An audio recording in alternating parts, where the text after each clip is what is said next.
it potentially puts like a nail in the coffin in terms of like the CDL and the state of the current CDL era. They could have made a 2-person change, but like the one change they did make made no sense to me. Seattle is cooked, bro. It's not going to be no first match jitters. It's not going to be no roster change period excuse. They are cooked.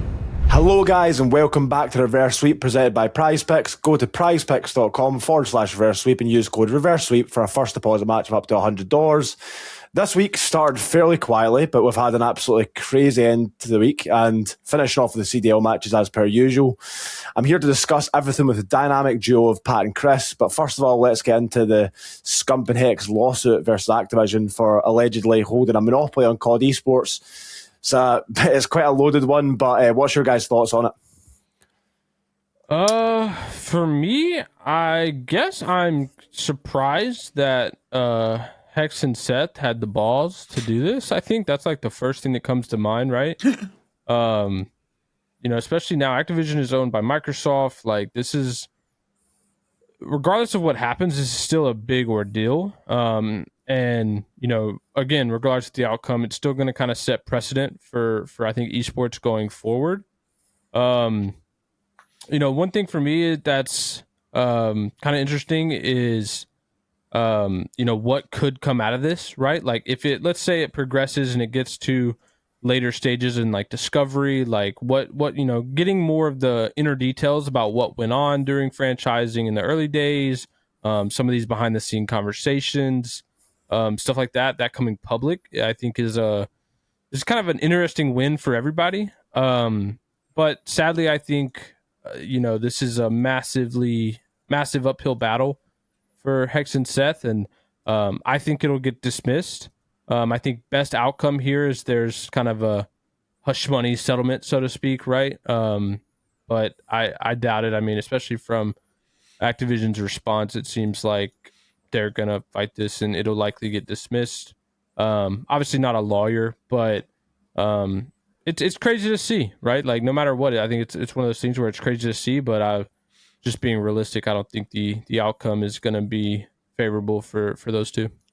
Regardless of if it'll get dismissed or whatever, there's still other like claims being made. It's not just like the monopoly one. It's like the fact that like HecZ or Scump and all those guys, they lost money on potential brand deals, and HecZ not being allowed to enter into the CDL with the without like extra investors and all that stuff. So like the monopoly case is one thing, but there's also other issues that are being brought up there. So I still think that it's going to cause some sort of movement.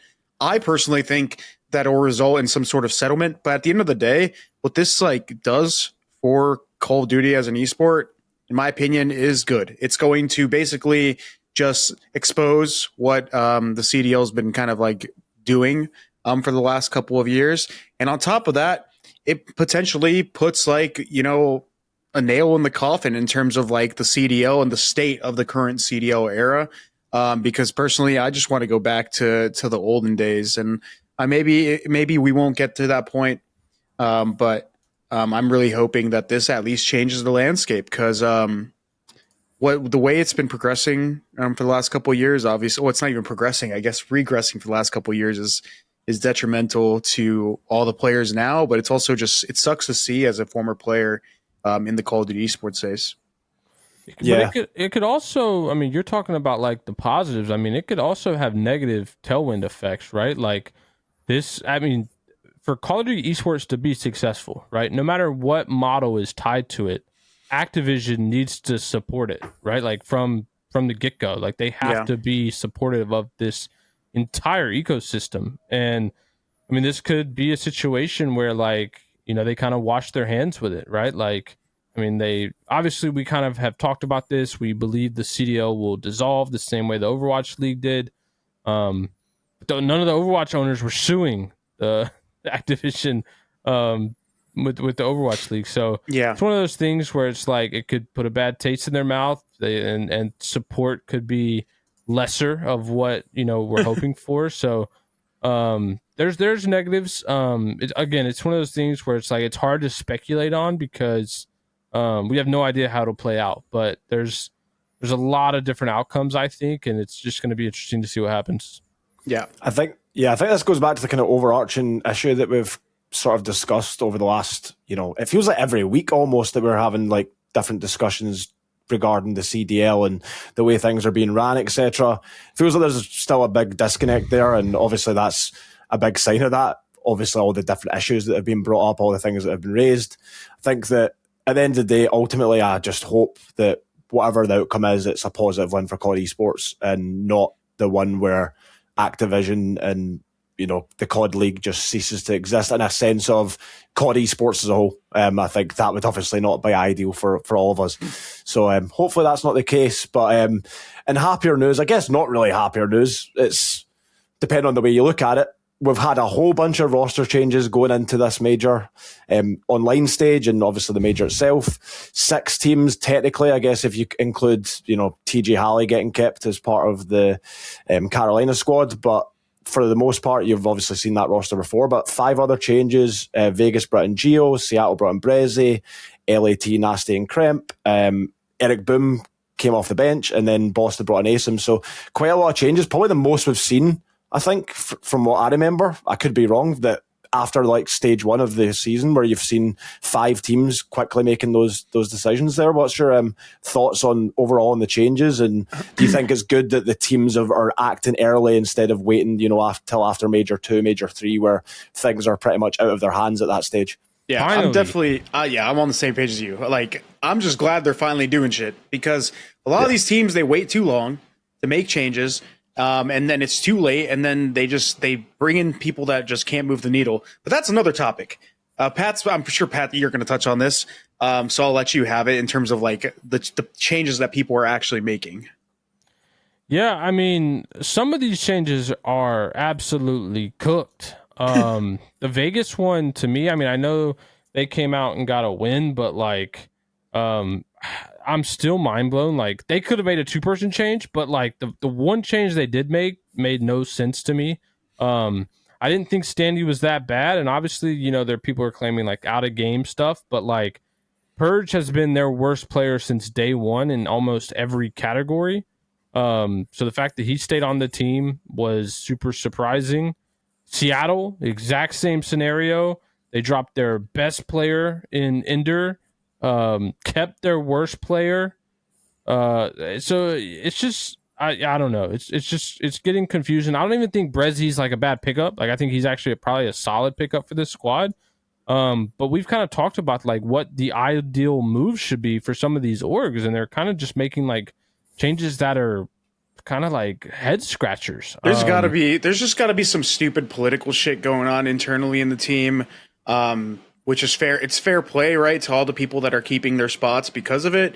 At the end of the day, everyone's just trying to keep their job, but it's just stupid to watch. Like, these teams are going to get worse. They're just already not competitive, and they're making changes that just don't make sense. To the community, they don't make sense. To us, they don't make sense. Maybe to them, it might make some sort of sense, but then they go out there and play, and like rarely are any of these roster changes that we're calling out ever going to be beneficial, right? Even the Vegas one, I still have my doubts, just because the first team they played was LAG, and LAG is a very up and down team as well.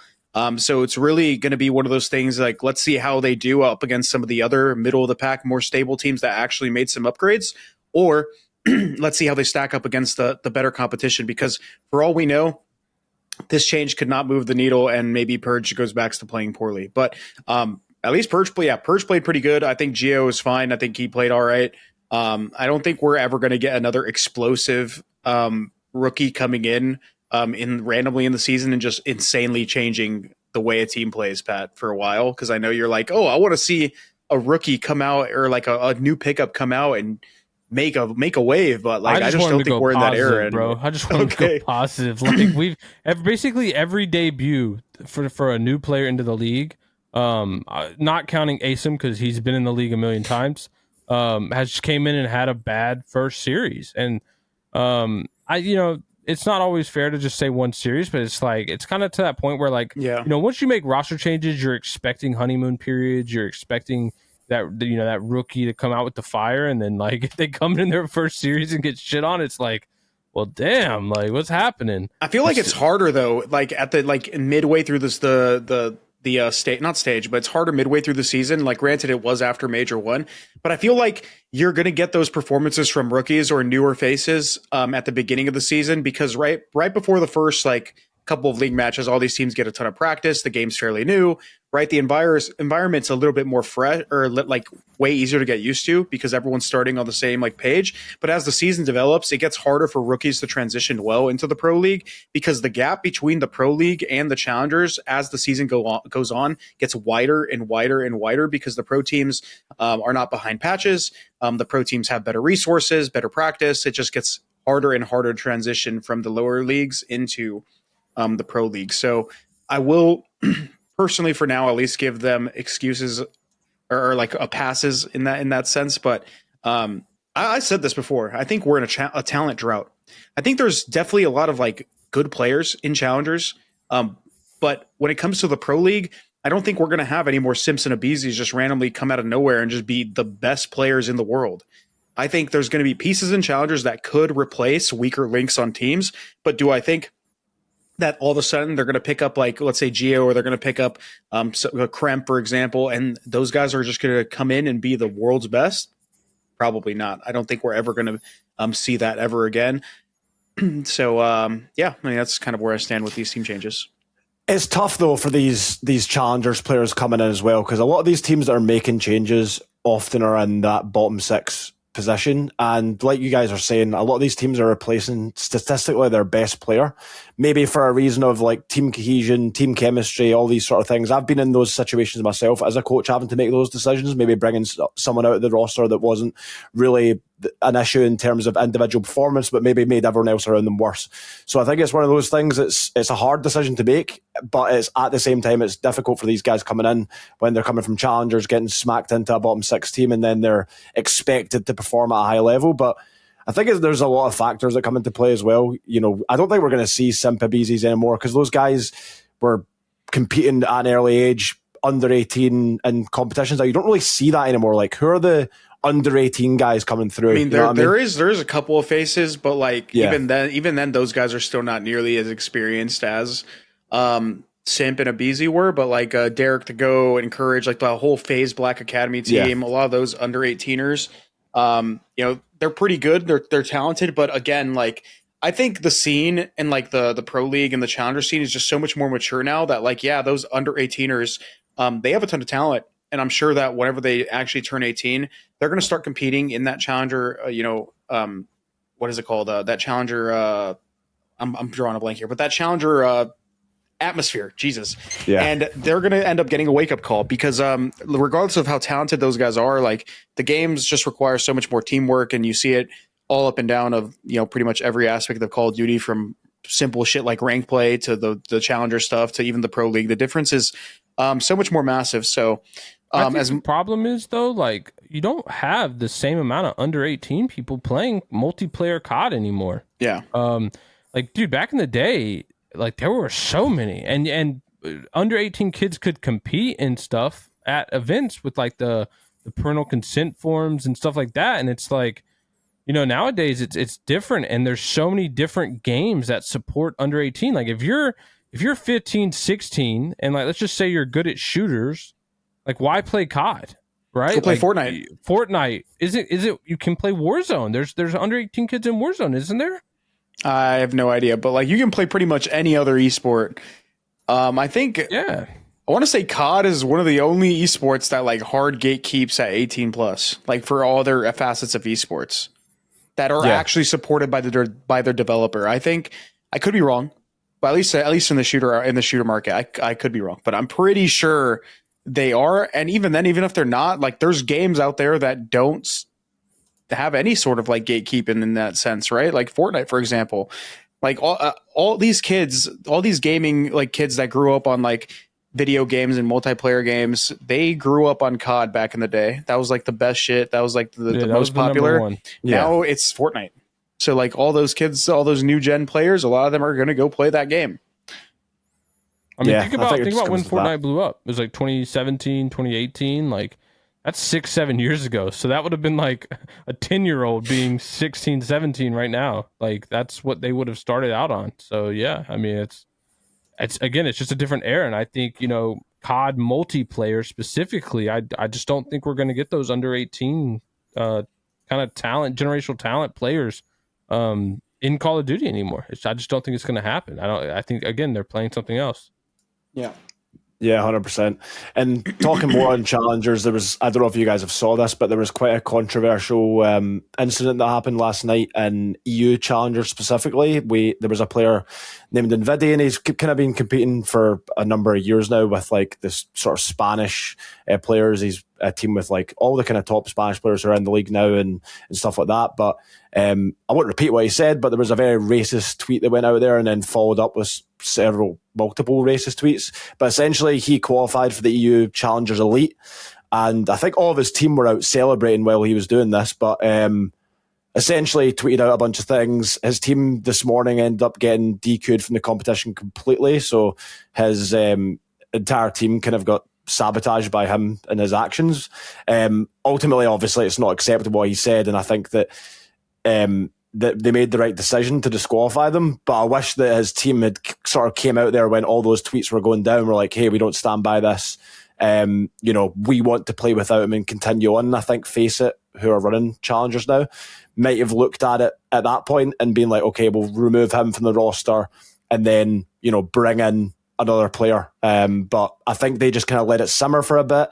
And then what ultimately has happened is they're trying to fight back against it after the fact that another team has been put into Challengers Elite in their place. But again, it's just, I don't know how in 2024 we're having to deal with these sort of things. So I don't agree with banning the whole team though. Yeah, no, I don't either. Like, to me, it's clear cut. Ban that moron, like, who wanted to be racist, and disqualify him, and honestly just ban him for the whole year, at least, and let his team get a replacement. Make an example of the person who did wrong. Because I assume like now his teammates are screwed in this scenario, and they had nothing to do with it. And they're fucked. they like, that just sucks. Like, they can't, in my opinion, can't be held responsible for what their teammate goes off and does on his own. So that's really shitty for them. And I mean, that guy is obviously an idiot. But yeah, I mean, that just sucks. And it's one of those things where it's like, I don't know what the downside would have been by allowing them to get a replacement. Like, they could have made, rules with that. Like, hey, you can't replace with somebody who, is actively already on another team, or something. Yeah. Like, there could have been things done to, I think, make it right. But now it's kind of a shitty situation for everybody. Yeah, I feel bad for the people that played with him at the end of the day. That shit's unacceptable. I'm glad they took action at least. Granted, I don't fully agree with the way they did it. Unacceptable. Another actual challenger drama. I don't know if you guys saw this, but I'm sure, Mark, you know about this because it's in the U scene as well. There was a guy that qualified, or like a team that qualified in Challengers Elite, that had multiple people that have been like banned on CMG, console restricted, all this stuff, basically because of hacking and hacking allegations. And the guy actually got PC checked by one of the EU Challenger players and the other EU Challenger Discord or whatever. And they found cheats on his stuff and cheats searching through his browser history. And although it's technically not done by Faceit, Faceit actually apparently replied, and like they brought it up to him and said that they are not taking action based upon that PC check because they didn't conduct it, even though that player pretty much deactivated everything, disappeared completely off social medias, deleted all his friends, whatever, because he was obviously caught cheating and everyone knows he's cheating. So I'm curious to see what they're going to do with that roster and that team, because it's kind of a shame that hackers essentially qualified for Challengers Elite. Bro, if that was, you know what's crazy though? I know for a fact if that was the North American scene, that shit would have been figured out immediately, just like done before like they even qualified. I don't know why like the European scene was just like obviously they had to check their shit, but like, how is this even allowed to happen? Like, if I would have seen those guys in the qualifier and they qualified, I would have already been just like, what? How is this even acceptable? I mean, bro, like, I was going to say they went under different aliases. So, like, I think the guy who had been previously banned had like changed his alias from like Newt to Kev or something along those lines. So they were like completely new players per se. But yeah, they hadn't obviously done well in any of the cups or any of these sort of things or even scrimmed against any of the top challengers teams in Europe. So it was out of nowhere that they qualified. And yeah, there was accusations left and right. But I think he was caught in 4K essentially. He had two monitors. He'd done a Monicam and he had two monitors, which he didn't intentionally try and show, but one of the monitors like shuffled into shot at one stage, and you could see he had the game on two different monitors essentially. So he was duplicating his screen. So he got caught in 4K, and obviously he's not been like that's apparently what like Jimbo did. Like, right, a lot of people said that Jimbo was hacking, blah blah blah, before he got caught, but people were like, yeah, he monitor cammed. I'm like, yeah, he probably just duplicated his screens because apparently he was cheating well before that, and everyone had their suspicions. But yeah, I'm sure that's what he was doing. This is the problem with challengers, like that's why it's like really hard to take the online stuff serious, because I guarantee you there's plenty of cheaters right now that are actively playing that aren't getting caught like in challenges. It's absolutely happening, and it's the crazy thing is there's so many. It just needs to be console. There's so many cheats too. Console. Like there's so many cheats apparently. Like I've like heard from people that like you can have cheats that are like the simplest shit, like a 2D radar where it's literally basically a permanent UAV. Like imagine having radar always on your radar. That's so hard to know if a guy has, because all it does is like it tells you where like the direction people are coming from. But if you have like actual game sense paired with that, it's like you're just going to make good reads, and it's like untrackable for the most part. You know what I mean? Yeah. Like there's so many stupid cheats that people can use, and yeah, the PC COD scene is just in shambles. For challengers, it just needs to go to console, because it's just there's too many players in too many regions to really fully keep track of everybody. But at least on console, there's that safety net of knowing that unless a player is going to like go far out of their way to hack or cheat in some sort of way, there's pretty much no way of them cheating outside of like third-party devices. But the third-party devices that, like, for example, like a Cronus, they're not going to make that big of a difference, where it's like if that guy uses one, he's automatically qualifying over all the good players, et cetera, et cetera. You know what I mean? Yeah, 100%. I think that obviously it's a tough situation as well. Like it's really needs to just go back to console, like you guys are saying. I agreed 100%. That's just the only really outcome that I can see. We want to talk a little bit about the new map, of course. Rio has been brought in for both Hardpoint and S&D. Personally, for me, I think Rio for Terminal Hardpoint is a great improvement after the most recent Terminal patch. I'm not certain on the S&D swap yet. I think that Rio could be a good S&D map, but it seems a bit too much like everyone just running around as a 4, which could obviously benefit certain teams. I actually did believe that Skid Row was a decent S&D map, although a lot of teams didn't like it. Personally, for me, I'm really positive about the hardpoint change, but not as much about the S&D change. What's your guys' thoughts? I personally like it for hardpoint. I think it's just way more fun to play than like what we had with Terminal. It's the complete parallel, like opposite. A lot of running around, and it's very gritty and just fun and like fast paced. And then Terminal was kind of the opposite. It was just slow, L trigger, hold irons. Now you're seeing a lot more people use SMGs, and we lacked in that submachine gun meta. The last couple of with the current map pool. So it's good to see. It was just very fun to watch, like when people were playing it in their matches this weekend. So I enjoyed it a ton. In terms of Rio S&D, we haven't seen anybody play it yet, but from playing in a ranked, it definitely plays a lot like a BO4-esque map. The problem with S&D in like games nowadays is there needs to be like crosses and like good places to get info. Otherwise, the maps turn into bangouts where people are essentially just blind countering each other.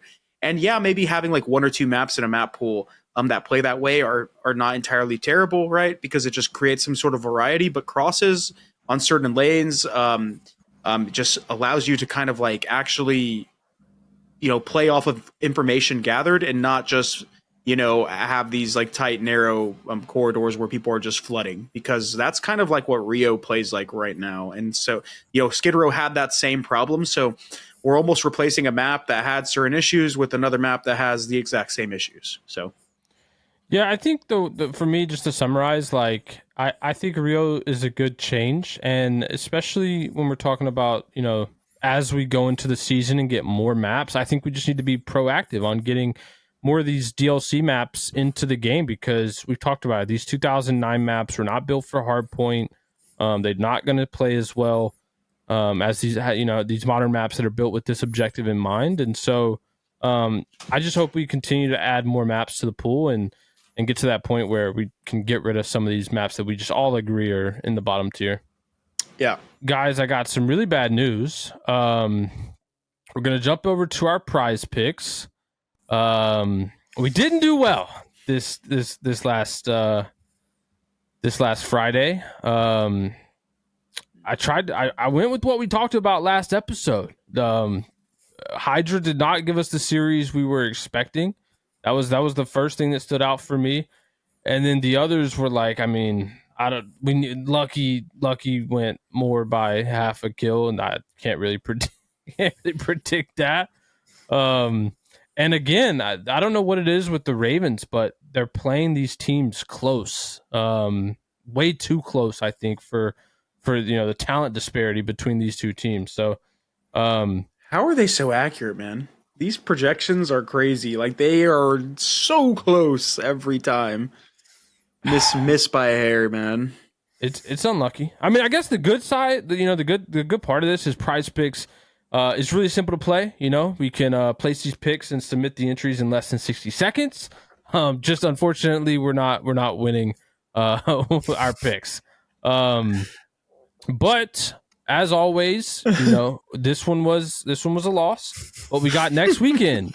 We're not giving up. Yeah, we got a whole season. We're early into this. So let's look at the matches for next week. We got first up the New York Subliners against Boston Breach, the Rocker against OpTic Texas, and the Heretics against Vegas Legion. So what are we thinking here?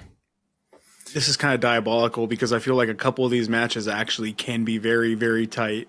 Yeah, but Lamar less. He's been cooking though. He's actually been playing pretty well. Exactly. But he's got to have a slower one. He's got to have a slower one this weekend. You think so? He's playing against Dashy and Kenny in his matchup. Exactly. He's got to slow it down. He's got to slow it down a little bit this weekend. I think I'm just all in on the Lamar train for sure. Pat, what are you thinking? I'm not against the Lamar less. You guys know that, but are we sure we don't want to go Awakening less? Yeah, I'm not opposed to that. And when I think about it as well, Minnesota versus OpTic, could we see Rio in the mix there? If we see Rio in the mix, then we might want to stay away from that one because obviously OpTic played it today. I think Rio is going to be a map. I think Rio is going to be a map that Rocker plays. Ultra on it. Yeah, they just beat Ultra. Yeah, exactly. So like, whoa. So we take them more. We might have a we have a spicy one. That's looking like a Rio matchup. Wait, what's Linz's projection? What's Linz's projection? I'm not sure, but the problem is we don't know if it'll be map 4 or map 1. So we can't really count on the map. That's the true. problem. Bro, I think we go with maybe a Linz more. We're literally like choosing based on the coin toss that happens in the vetoes because obviously that. Yeah. Or Pred's been cooking. Pred has been cooking. We could do a Pred more. Pred has been cooking every series. Yeah, I'm not opposed to it because then regardless, even if Rio doesn't make it in, we've still got a really good chance. I think. And if it is in, we're good.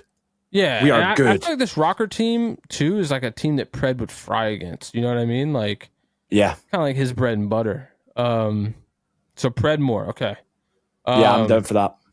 New York Subliners versus Boston Breach. Anything sticking out to you guys? That one's a toss up for me. I mean, we could go Asa more. He absolutely fried in his debut weekend. Now he played good, but he didn't fry. I'd say he had the most kills in the series. Did he? For squad. Yeah, he didn't have like the best KD, but he had the most kills. I was gonna say Austin Slasher has been playing really well. Yeah, but against New York, they might shut him down. The thing is, New York play every match close. So, apart from the one time I said that, and then they got destroyed by Ultra, like week 2 or whatever that was. But apart from that, they play everyone really close. I feel like you could take a more on like anybody that's like a good player here and probably hit. Kismet? A mixy game? Kismet had 102 in their last series. Honestly, I wouldn't be opposed to either ASIM or Kismet. I think we go another SMG on the more here. For sure. I kind of have more faith in Kismet, personally. Yeah, I'm down with the Kismet more. All right, let's do it. Kismet gets All cooked right. this series. I'm gonna be mad at the Bulldog. And then Heretics versus Vegas. Lucky less. That was like the safe pick, and then he freaking played good No, in the last but he only one. had one. He only went over one. He went over by. Yeah, I reckon we do less. Okay, let's do We the less lucky. The lucky less. Bro. We got to run it back. Do we want to throw an attach more though? Because attach has been frying. Nah. I don't, I'm not. I'm trying to keep it at 3 this week. Yeah, I'm thinking lucky. I'm thinking less. safe. Yeah, I'm thinking lucky less. All right, so we gotta hit this time, right, boys? So to These are recap, good picks. This week's on Prize Picks, we're gonna select Lucky Less, Kismet More, and Pred More. Right? Yeah. All right. Prize Picks has got quick withdrawals, easy gameplay, enormous selection of players and stat types. So it's what makes Prize Picks the #1 fantasy sports app. Go to prizepicks.com/reverse sweep and use code reverse sweep for a first deposit match up to $100. Now moving on to the matches, guys. Obviously, we've had a great week of matches, a lot of tight ones, but at the end of the day, Ultra start off as they've sort of continued from the major 2-0. Starting off with a match against Miami, they win 3-0 there. You've got Scrap throwing out tweets saying welcome to the league to Eric Boom. He drops a 1.46, just absolutely destroyed. And then they go up against Minnesota, where again it's looking pretty nice for them. They're up 2-0, and then Rocker claw it back to a game 5, but ultimately Toronto come out and just smoke them when it comes down to it. Rocker had a couple moments in that game 5 where they should have capitalized, should have made it closer, but they got clutched on time and time again. So ultimately, Ultra come out with the victory. What's your guys' thoughts on Ultra's week 1? I mean, I thought they looked good. I thought they looked really good. I think, one of those situations where like they go up 2-0, get a little relaxed. We've all been there. Let Rocker back into it, and then they're like, get the game 5, and they're like, all right, guys, like let's turn it on, and then they just 6-0 them with the quickness. So I don't think Ultra's lost a step. The one thing is like gonna be if they're bad at Rio, right? Like that could be a toss up for them. I don't expect them to be bad, even if they're behind in it right now. I don't expect them to be bad at that map long term, but it is something I think other teams could be looking at. Like, damn, this might be like a chink in their armor, right? It's like the only hard point they've lost. Other than that, they've been flawless for a while. So, yeah, I mean, I think I think they're still #1 in the game, and it's not close. Yeah, Ultra. I can't pick them to lose a single series until they actually do break down and lose one, maybe to like a top 4 team. But until then, like these guys are clear cut the best team in the game. They still look good at Rio. Obviously, they lost it to Minnesota, but they did play it well versus Miami. So clearly, they're trying to get used to that new map. And I do think Scrap is good on a sub. However, like Pat said, I think that can potentially be a map that is like, especially with all the other teams that are playing in it, like OpTic and FaZe, that could be a weakness for him. Just because I feel like, I'm going to say this again, Scrap is a better player on the AR. He's fine with the sub. He's obviously going to pick up kills. He's a flex player at the end of the day, very aggressive, but he's so effective at the AR because an AR that plays that aggressively, puts up that much damage and kills and et cetera, is just not real, like in this league. Like the closest player I think to that was like Sib or maybe even like DASHY at times. But even then, they don't have that level of consistency and explosiveness that Scrap does. So if you take him off that AR and you put him in the SMG on that map, he might be more manageable, right? And he's still going to be good, but it'll be a little bit more manageable and maybe easier to take care of. So just something to look at for the Ultra team moving forward. On top of that, obviously they lost Skid Row S&D, which is their bread and butter, and they didn't play Rio S&D at all in this weekend. So I don't know if they're particularly good at it or if they particularly feel confident in it. So their S&D is going to have to make strides. Yeah, they looked fine on Invasion S&D, but it's also a map they don't have a lot of reps in. And on top of that, I think Rocker had opportunities to win rounds in that search. They were just absolutely faded. They were mega faded in that round. Not round 5, but that map 5. So I don't know. We'll see how Toronto develops, but I don't expect them to miss a beat for the rest of the stage either. Yeah, we obviously talked a little bit about Rocker. I think that Lamar has a great series this weekend against Ultra. I think that he's been one of the guys that's been getting a lot of criticism from us, from other people, but he had a good series here. Obviously helps them claw it back to game 5. I think Linz is making good plays, but the biggest issue still with Rocker seems to be Awakening, and him getting to that level that he used to be on the likes of Florida, where he's the guy who is dropping 1.3s, 1.4s in series, and he was a guy that pretty much for the majority of the history of the CDL has always been that kind of main Slayer type AR. And he's really not stepped up to that plate yet on this team. And that was what you expected coming in. And it seems to be Lamar who in different series is taking over in comparison to him. So what's your guys' thoughts on that? I know we've been hard on Awakening throughout, but I think it's another series from him where he doesn't play great. Wake has always been like a killer. He's been a Slayer. That's kind of like his play style. He doesn't play around the objective particularly, at least in prior years. The stigma with him was never that he was like a slow player. It was just he was a kill whore. So now, right, you put him in this like kill whore spot in a game where you have to just hold irons and not be a tweaker. And, he's always been a fast-paced player, and he's just tweaking. Like, he's trying to do too much. He's having that problem where he's just not holding down his spots on the map, and he's just trying to maybe create a little bit too much movement. You've seen even Lamar start to come into his own, and because obviously he's that kind of like statuesque player traditionally, and he's been playing well. So Wake needs to wake up. I'm going to start calling him a sleepening, not awakening anymore, because he needs to wake the fuck up, because he is playing like he's drooling at his controller sometimes. And yeah. I don't know what to say with that. Yeah, sleepening? I think a sleepening. sums it up, Mark. I'm calling him a sleepening from now on. I like it and I hate it at the same time. It's great, but also terrible. No, yeah, I think I agree with you. It's one of those ones where you expect him to bounce back eventually. You expect him to figure out to, pick up those kills. But will we see it happen in the next week? Who knows? I think that he's definitely got a lot to improve in still. But yeah, I think that they've been up and down as a team so far this season. Had a great stage towards the end, had a really bad start of last stage. It's going to be interesting to see how they play the rest of this stage out if Awakening isn't able to step up to the plate. And if they make a roster change, right? Anytime soon.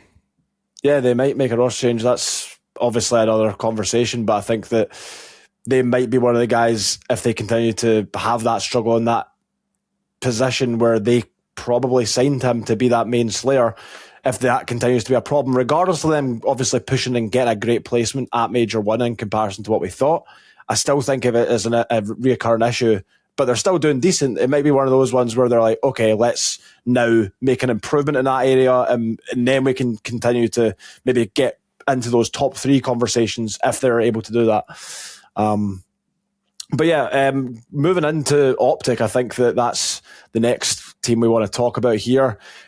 A big conversation for me is the map change, because I think that obviously we touched on it. Schedule S&D was OpTic's veto, and now they've brought in Rio S&D, which I think is going to suit them to a T as a team. We've just spoke about it. They have 3 players who are comfortable running SMGs, so I think that although S&D is obviously going to be a lot slower than Hardpoint would be, they are in a position where they have 3 players who are very comfortable making a lot of aggressive plays on the map, and I think that's how Rio is going to play out. Terminal Hardpoint they were strong on, but again, I think it's still a net positive for them bringing in a map that they have 3 players being comfortable with SMGs on. So I think that overall they've been buffed per se from this map change. Yeah, specifically S&D for sure. I think this is a buff for both OpTic and FaZe, if I'm being honest, because I think we were having this conversation before how like SMGs are kind of struggling on this game, and you see people like players like aBeZy and Shotzzy kind of struggling in hardpoint sometimes. It feels like they can't pop off and like actually be impactful because they're just being absolutely trapped by assault rifles and punished. But this map is a little bit more loose and definitely favors SMG players, and Shotzzy played really well on that map. aBeZy, Simp, those guys played really well on that map when they played it this weekend.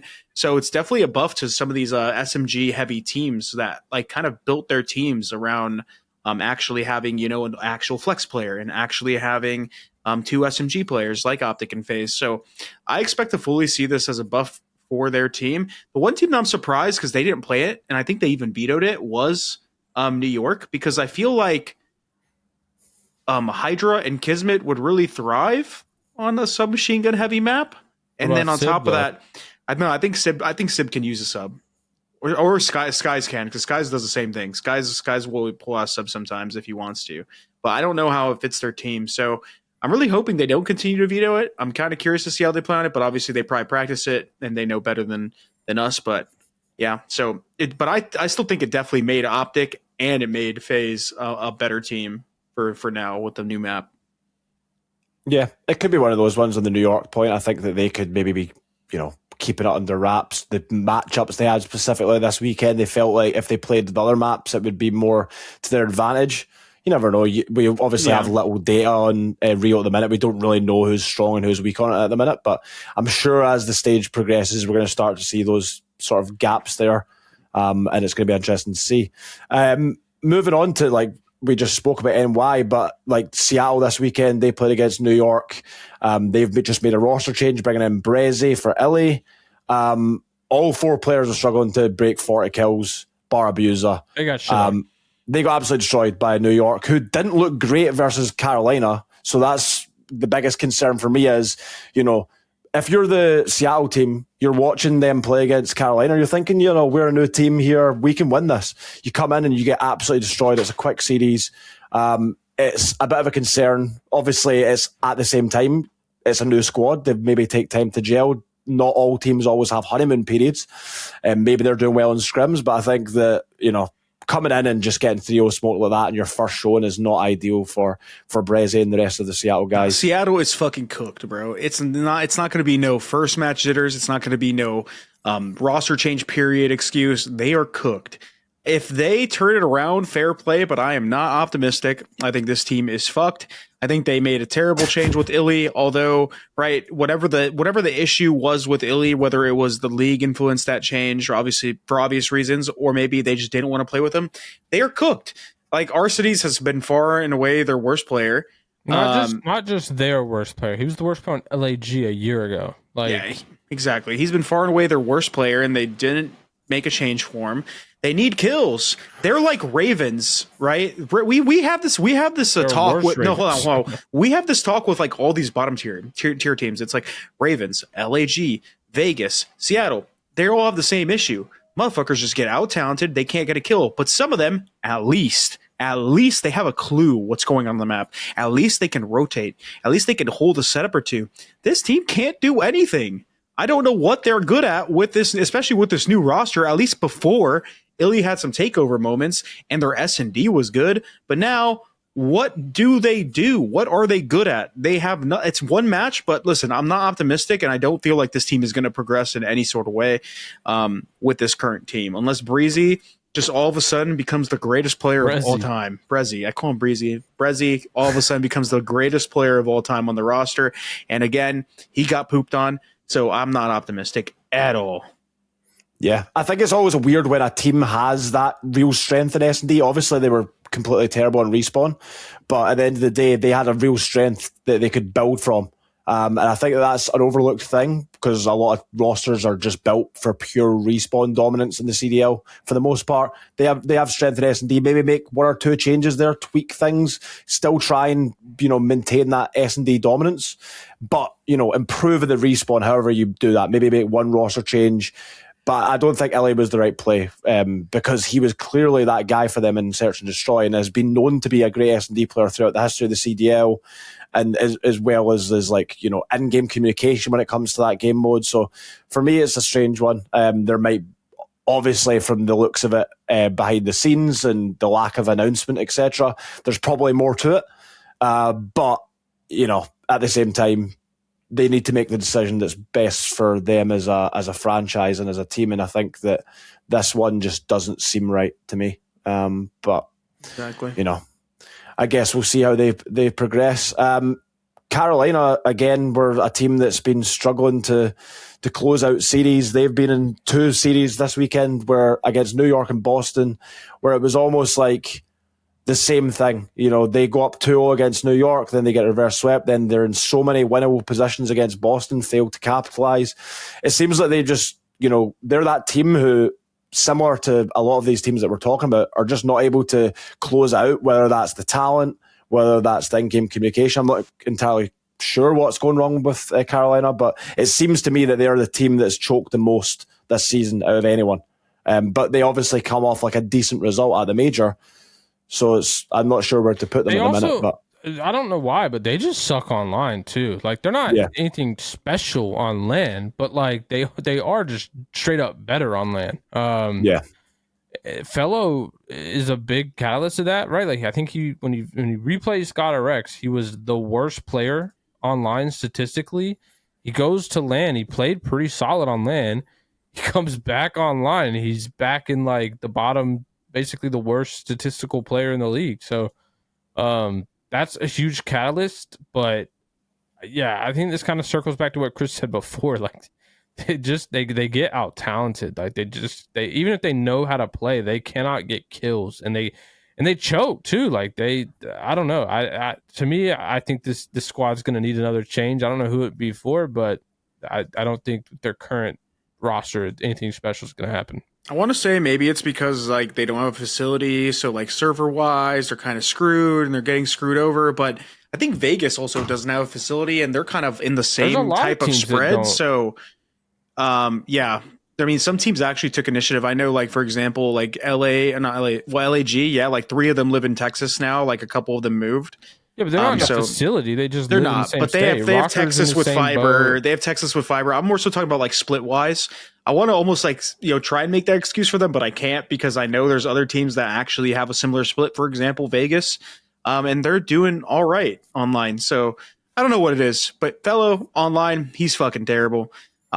He's so much. He's actually he's better on LAN. Like actually, but online he's so bad, bro, and I don't understand why. Either way, they get out talented, they get out slayed. They still keep every series close, and it blows my mind. I don't know what this team needs to do to start converting wins, and I don't really know if they are going to be able to figure out the solution because people will automatically point to Fellow and be like, oh, look at his stats, right? He needs to be replaced, but his impact and the way he changed his team when he joined this roster is pretty fucking apparent because he's putting up God-Rex stat lines while still winning maps, which is it doesn't make sense. I don't know. Yeah, Carolina have a decent schedule this split, I think, from what I can see. I think they've got like a couple winnable matches. They need to like at least pick up 2, potentially 3 wins this stage, in my opinion, if they're ever going to be in the champs conversation. In my opinion, I think that the other teams are going to sort of extend the gap on them, even though right now they're in that a decent spot. I think that they need to pick up 2-3 wins this stage because this is one of their easier stages on paper, in my opinion, just looking at the matchups they have. But yeah, I think that whatever it be online, on LAN, I think that there could be some issues there when it comes down to it. I think that even in the LAN matches, they had a lot of close moments where they could have capitalized and potentially, went even further. But without hearing their comms and all those sort of things, it's hard to really tell exactly what's going wrong in those key moments. I think that we spoke about Boston beating them. I think ASIM takes a huge amount of props for that map 3, which extended the series being up 2-1, going into the 4th map for them, and then Priesta and Slasher just took over in the hard points. Like ASIM, if he doesn't drop that 1.5 or whatever it was, he dropped map 3, and Carolina go up 2-1 there. I think that you could obviously see Carolina potentially squeezing out that map 5 because I do believe that they're a better S&D team, in my opinion, just from the eye test. But at the end of the day, ASIM goes off in his first series, beats his old team, and then proceeds to close it out on the map 4. What's your thoughts? I think ASIM was probably the shining light in terms of the only player that, in my view, that had like a really standout first series coming back into the league. But again, he's been a player that's been around for a while. Yeah, I think he was the only one. Everyone else was pretty lackluster. I guess the upside was like Eric Boom had a bad first one, but at least turned it around in his second. Yeah. But yeah, I mean, I think this Boston squad, I'm a lot higher on them than I was. I don't know about you guys, but I'm kind of confident. I feel like they have a good team chemistry now that I think they solved with this change, and I think they're more on the same page. So You're just gonna be a lot more organized, man. That's all it Yeah. is. yeah. But I still think I mean I still want to see more consistency across the board. Like we talked about, like Austin being the best player on this team should not be the case.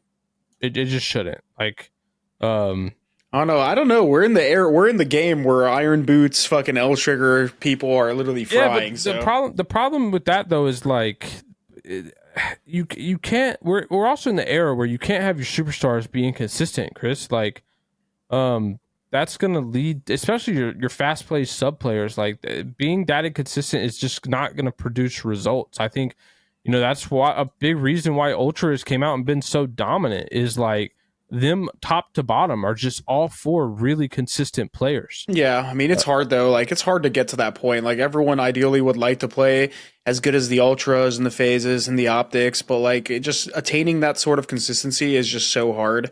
But I guess my point is like even if you're not superstars, like I would rather a team just be like, consistent 1.0s. Like the problem with some of these bottom teams is sometimes one of their players will throw up like a 0.5, and it happens like almost every match. Yeah. It's not even just one of them. Like someone will just have a stinker and get shit on, and it's like, well, damn, those guys are playing 3v4. Yeah, this is a blender game, so that does happen. But yeah, no, I mean, I get it. I mean, looking at it from just a statistical standpoint, it might look like that, but like I play the game all the time, bro, and just these maps are actually cancer. Like it's one thing to watch them, Pat. When you play this, MarkyB watches too. He watches his team practice. He's a coach. So, bro, these maps, sometimes one person gets picked. And you remember back in 2019, MW 2019, everyone used to make fun of it. They called it the CCOT cycle, where somebody would get put in a blender and like they just couldn't get out of it. I mean, Dude, bro, it happens on these maps too. These maps are straight up though. Like they're just that straight up. It is. Open. Like, a lot of the time, all you can do is hold an iron, throw your nades, throw your stuns, hold an iron, hope somebody peeks. If they don't give you anything, you're just running down this like narrow ass freaking just open area, just getting mowed down and shot by multiple people. It's so bad. I can't stand it. But it goes back to like the talent issue, right? Like, I mean, if your teammates are getting kills, it opens up the map. You want to know what the big reason that stuff happens though, Pat? Like the reason why people get caught in these cycles is because a lot of teams, and this is even like a thing in older games, but they get bailed out because of the way the games are designed. A lot of these teams don't have reset buttons. OpTic has one of those problems. We talked about it before. They're not good at resetting and being like, okay, let's chalk this up and let's get a good hold setup. Let's trap the team at hold. Let's get a setup. They play out there. Yeah, they're just exactly. But chaos. that's the thing, though. That like, okay, put this into perspective. OpTic is a very good team. They're obviously a top 4 team. They produce results. They might not have won championships, but they still are producing results at the top end, right? Now think about if those guys are having issues. Now imagine what the lower teams are dealing with when it comes to like teamwork and talent and all that stuff. It's amplified by fucking 5x, 10x. So like we think that OpTic doesn't have a reset button sometimes when we're making their criticisms. Let's talk about the other teams because some of these teams, they don't even rotate. Like, you know what I mean? And like, if they're playing a map like that, like Invasion or like all these other maps, like they're just getting farmed, bro. Like somebody's dropping a 0.5. Like it's not even necessarily one person's fault. The whole team just doesn't know what the fuck is going on. It's the desperation and the lack of trust as well. Like they're so desperate to get a win on the board that like, that last 30 seconds sounds awful tasty. You know what I mean? They're like, yeah, I'm running at that straight away. Whereas they could be down 60 if they give it up, but they've got another 60 they can just rotate to and get and claw the game back. But they don't think that way. Exactly. A lot of teams like look at being down like 30 to 40 to 60 points and they're like, we lost. When in reality, like you can make up for it if you play correctly and like you do it in practice, right? I'm assuming you do stuff like this in practice, so why not trust yourself in a match? Well, I mean, we've had this conversation a million times. Like there's still players to this day that I think get these cycles in practice and just don't replicate in actual matches. Like for whatever reason, like they thrive in practice, and when it comes to game time, they either play differently or maybe the pace of the game is played a little bit slower, and they just get shit on.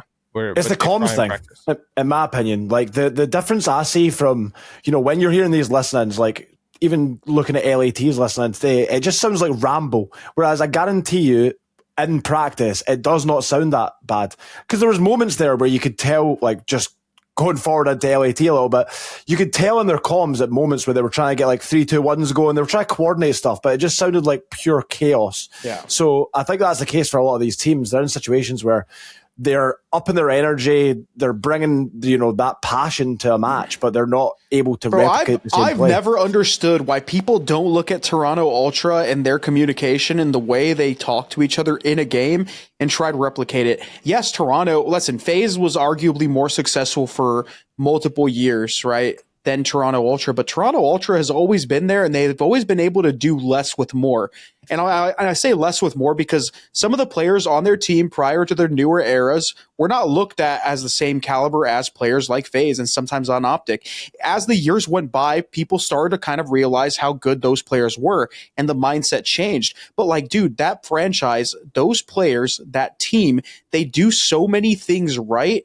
And why does no one try to replicate their communication? Call of Duty, a lot of it is essentially just communication. The more information that your teammates are giving you, the clearer that information, the more concise, the quicker your decisions, the clearer your decisions. Like, everything just is way faster, way clearer, and it's just easier to do, as opposed to how most other teams play. Everyone thinks you need to bring all this hype and energy, when in reality, it's more just about being clear, like having a clear mind, just being able to make good decisions, quick decisions. You don't need to be fucking amped up and gassed up all the time. So I don't understand why people don't try to replicate that, because it's so good. That's my ideal communication style whenever I play, like, especially nowadays, like whenever I would play challenges and stuff like that, that's kind of like what I always like looked at as the perfect, communication. So I don't know. I give a lot of credit to Insight, to be honest, with that Toronto team. I think that he's like a guy that's not going to, exactly what he's got. He's like strong and powerful when it comes to communication. He's not exactly lower energy. He's going to be like, very like, he's going to talk a lot, but he's not going to be spamming calls, like one shot on the left, like he's not going to be rambling different call outs. It's just going to be like, yo guys, everyone focus this. And he'll just let everyone know exactly what to watch. You know what I mean? It's not it's not constant ramble like you hear in other teams' call-outs. Moving on, I mean, we kind of touch on the FaZe. We've spoke a little bit about Miami in terms of Eric Boomin, his debut this weekend. Didn't go great, but they were playing against FaZe and Ultra, which I think is a tough weekend after coming out with a disappointing top 12 at the event.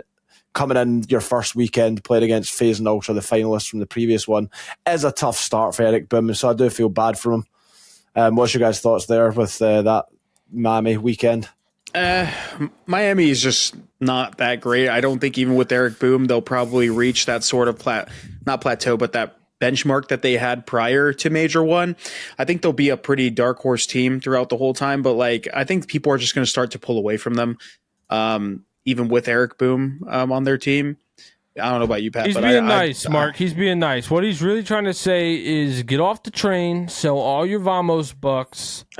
These guys are not coming back. Meadows is good, though. I think Meadows has a future in the league. I also think it's one of those things where, like, we've talked about this, like, this Spanish squad, right? Like, even going back to the BO4 Heretics days, like, they catch everybody off guard in the first couple months in how they play, and then once you figure it out, it's like they don't really adapt. They don't change the way they play, and they're a little bit more readable. And then when they start getting outslayed, it's like their style doesn't work as well. So yeah, I mean, I think the roster change was inevitable. Like, Journey was getting shit on, but I don't think it moved the needle any at all. Again, I think it's one of those things where, like, I think they just need a back to the drawing board on how they want to play in a game to game. But as of right now, I don't see this team going far. On the flip side, FaZe still pretty godlike. Yeah, they just sat forward after that first map against Miami. They were like, they got smoked map 1 on sub base, and then they were just like, that meme of them just sitting forward in their chairs ready to lock in for a second. They just so they're 1-4 on sub base now, and I think it's one of those things, like Chris Crowder has talked about this in the past, where it's like in matches that they are comfortable, that they're basically they feel they're going to win. they test out their maps. Like they try their bad maps, and I think Subbase has been one of their bad maps this whole year. It's typically a map that they would want to avoid normally, and so I think they just kind of like just rolled the dice. I don't see them playing that map long term, especially as we add more maps in. Hopefully, I wish we got the newer maps in for stage 2, but I'm sure once we get to stage 3, some of these bad ones will roll out. Yeah. FaZe will probably be even better. Yeah. Talking about phases, it just feels like it's the same thing every weekend. It's like, oh yeah, they done well, they got the results. It's like, it just feels like that every single time. Talking about FaZe is just such a shit conversation because like everyone wants us to criticize them when they lose or do anything wrong, but in reality, it's like they're number 1 or 2. So we're basically just gonna be like, they're gonna world throw everybody. Are they gonna choke at the event? That's what's gonna happen. What can I even say anymore, man? Like, that's the FaZe summary for the last 3 years. For the last 3 years, are they gonna win the tournament or are they gonna get second? I don't know, but like everyone's like, dude, they got second. Like, why don't you guys talk about FaZe? They lost. I'm like, bro, what? It's second place, and they had a flawless online stage and go in and beat everybody except one team. Like, fucking hate it. I hate that conversation. And then we had LAG and Vegas battling out, which was, in my opinion, a battle of the ARs was what decided it really. You had Attach and Assault, which was the biggest differential there. You had Attach dropping like a 1.4 or something, Assault dropped a 0.7. And ultimately that's kind of what shifted the result in their favour, in my opinion, when it came down to it. Because you'd probably have favoured LAG coming in. I think that would be fair to say. Most people did, yeah. Vegas had a team change at the end of the day, but I think that everyone would still favour LAG because there was a lot of good moments for them, especially at the major itself. And I think that last stage they showed that they were a better team than Vegas. But unfortunately, Adam Assault and I love Adam Assault, by the way, top guy, has an absolute stinker. One of the worst series I've ever seen from him, to be honest. I think Adam just has that thing like Fellow does. He gets better on LAN. I think he's pretty dog shit online, but he always has that one map a series where he's getting world starred. Like, because you go and look at the stats from all the other maps and they're like, okay, it's not like he's playing, and then sometimes he'll have a good map, but one map a series, it's like a negative like 10, negative 15, and it just drives all his stats to the ground. Yeah. He needs to just be better, and he needs to be way more selfless because he's a very team-oriented player for this team. He's always going to take the back seat when it comes to his teammates, letting Fame and Diamond and Estrio and stuff like that go out there and get kills. But I think Adam probably just needs to focus on his own game. And if, he keeps performing terribly and LAG keeps getting these lackluster results, then it might get a point where they might even think about changing. Maybe somebody, for example, somebody that could potentially, at least role-wise, fit their team if they want to change the pace. FaZe Black. He kind of fits that slower AR playstyle. He's a good search and destroy player. Again, he's kind of vocal. So that's, some free game out there for LAG if they're potentially looking at making changes in the future. Maybe Lunars, who's also on the FaZe Black team. If Adam continues to perform badly, because, people will criticize me and be like, oh, you're friends with LAG, you're friends with Adam. You're not going to say anything bad, but like, I'm a realist, bro. Adam needs to play better. And if he can't, maintain that level of play, he's going to fall off the wheel like everybody else.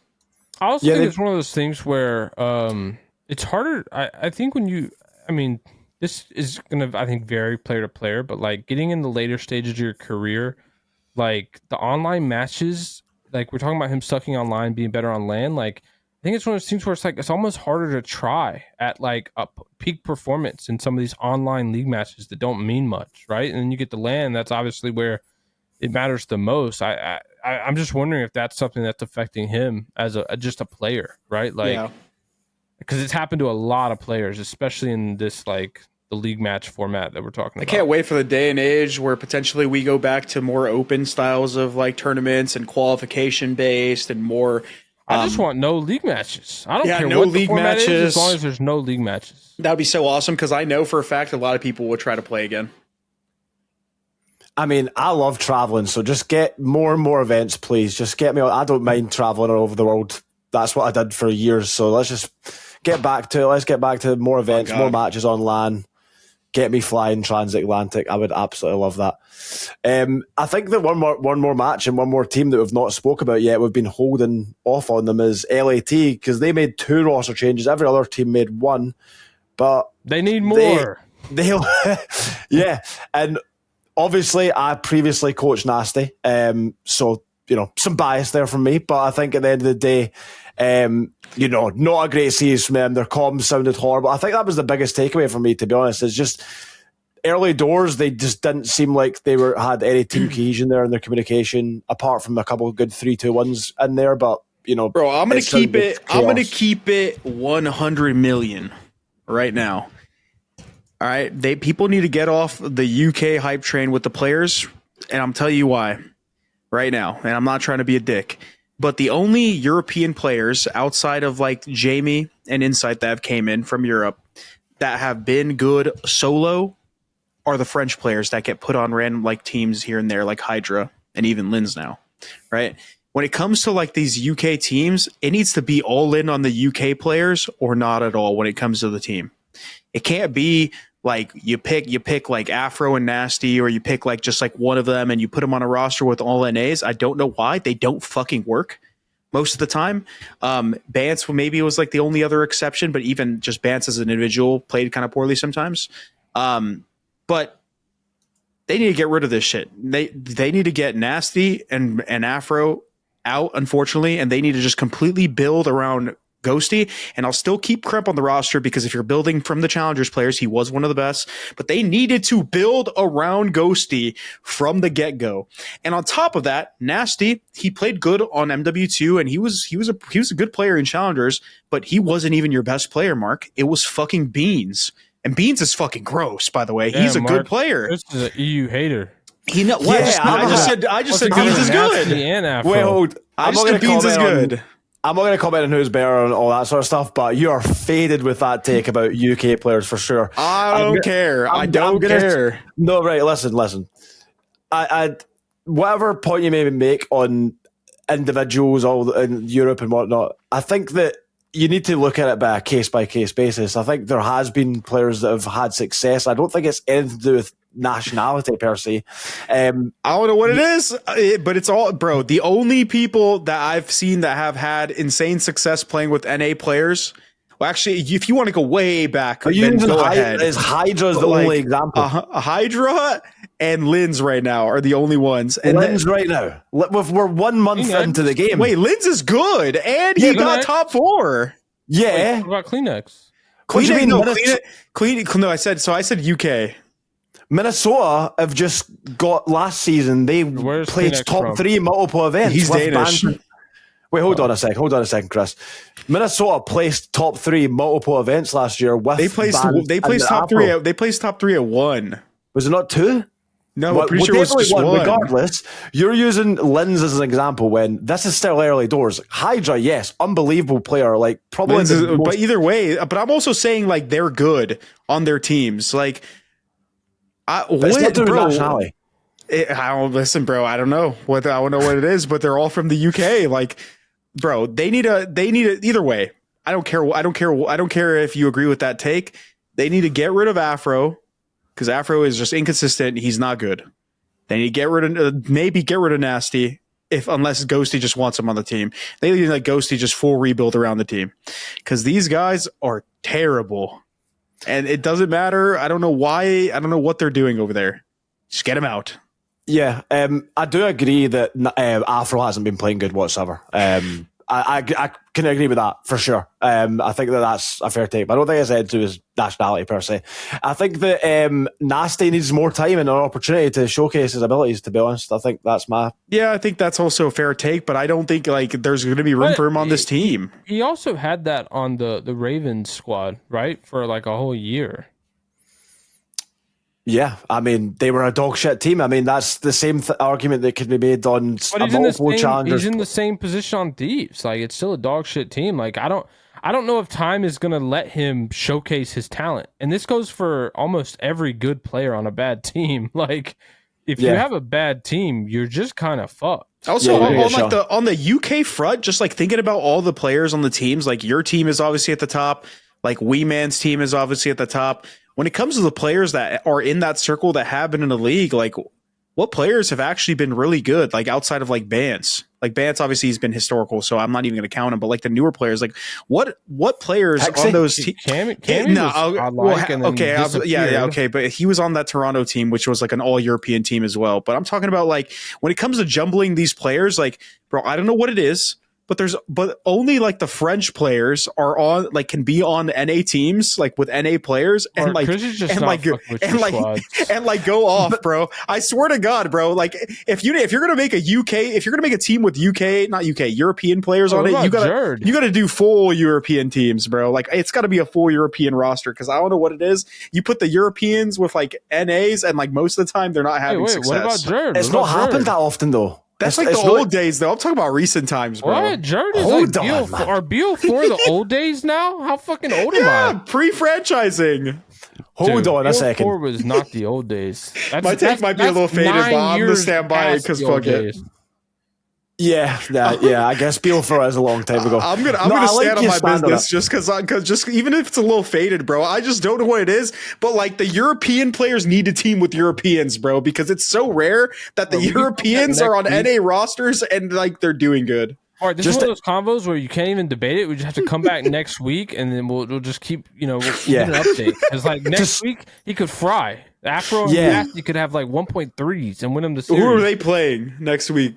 Who knows? The thing is, I'll end it off with just saying I do agree with I guess a factor being that if you're with people from your own country, you've got a closer connection for sure. Because although the UK and the US is very similar in a lot of senses, there are some differences in terms of like the culture, but it's still very similar. So I do agree with that. But I think there's only like been one team that I've had like in the CDL era. There's only been one team with a mixture of UK and US players, and that's been Minnesota, as far as I'm aware.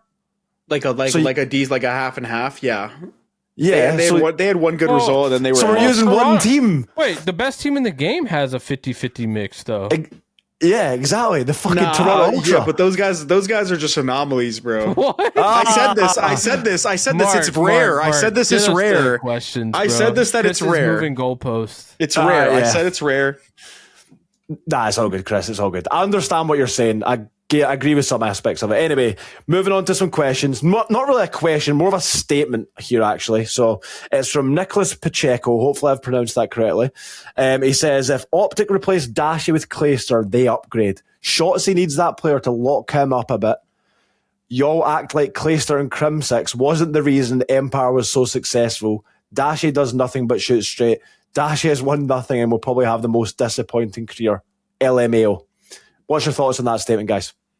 Lock that guy up and throw away the key. I don't look. I like Clay. I like Dashy, but replacing Dashy with Clay is not fixing that squad's problems at all. I will say Dashy's had a pretty disappointing career when you look at just purely like getting wins.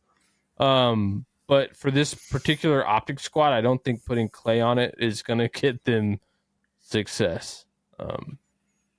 Yeah, that guy's ultra mega world star faded. Just not even. That's not even the reason at all. I think Brandon has showed his ability to diversify himself as a player. He's shown that he has more up his sleeve than just shooting the gun. And he's also been he's been good at every game mode, like throughout his entire career. He's been good at the respawns. He's been good at the search. I just think sometimes the stars don't align. And on top of the fact, like, yeah, listen, they have a ton of talent, but at the end of the day, bro, they're still competing against the teams like FaZe. They're still competing against the teams like Ultra. They're good as fuck. OpTic won when they had winners on their team that were also super talented. We've talked about this. Like, ever since that dynasty broke up, they kind of went away from having winning mentality players, and just stacked talent. And, like, you got to have talent, but you also got to have players who have that winning mentality.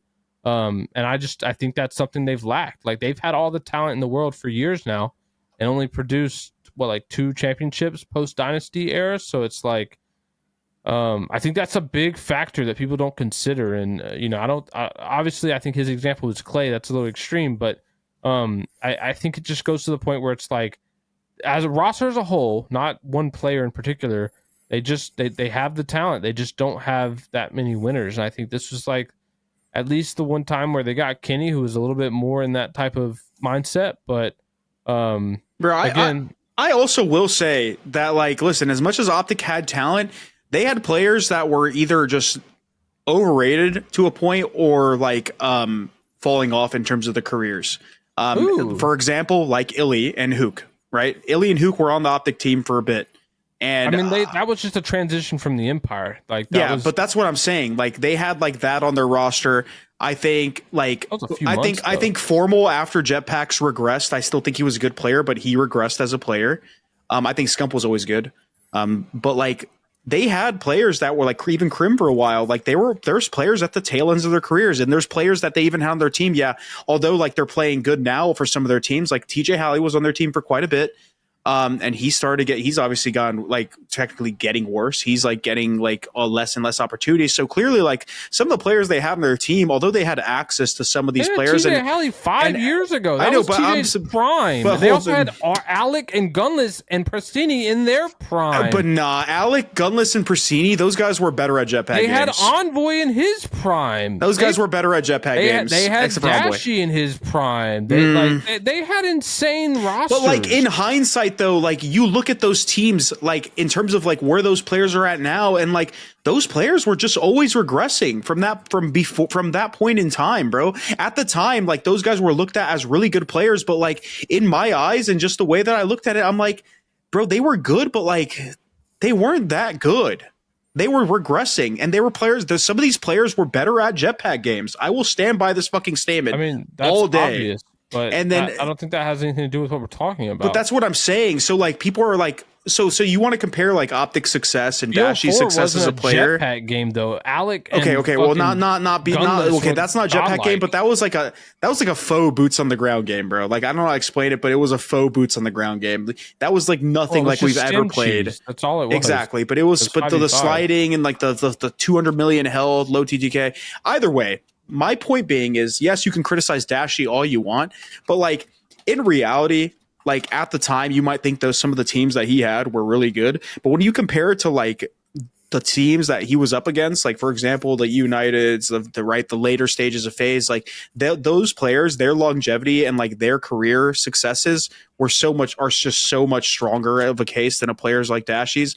And listen, I think this is going to be easier now than it was before, and I'll tell you why. The 100 Thieves roster broke up, and that was another team that was in contention for championships at the time, and that they don't have to worry about that anymore. So I expect them to start producing results, but when we compare them to like a team like FaZe, like bro, even FaZe has been consistent, but like how FaZe won one championship last year? Right, they won one, right? Yeah, but FaZe is a little different than OpTic. They're consistently second. I agree. OpTic is like getting 12th sometimes. I got you. I completely agree. But also, like, what I'm saying is, like, we can compare them and say, yo, OpTic hasn't won. But, like, if you really look at that history of, like, their teams, it's really not as unpredictable as that might seem. If you obviously, a lot of it's hindsight. But, like, can you really believe they didn't win a event with X roster back then? Looking at it now, no. Especially when they were playing against FaZe, no. Yo, Mark, Chris is going to start hitting us with they're not going to win because Pred's Australian and they don't have full it's got the UK flag. The Australian flag has the UK flag in it. So that's why Pred's dog shit because he's got the UK flag and the Australian flag. They got a mixed nationality. Yeah. Fred is godlike. Right. Anyway, I don't know how we went on such a tangent off of such a faded question from Nicholas Pacheco, but if you guys make sure you guys get your comments below, ask us any questions, any statements you have for what we've been saying this week, and we might bring it up and go on a tangent with you guys next week. So that's the end of the show, guys. Make sure you guys go to prizepicks.com/reverse sweep and use code reverse sweep for a first deposit match of up to $100. Also, make sure you like the video, subscribe to the channel, and like I said, comment below any questions you have for the next episode. We'll see you all later.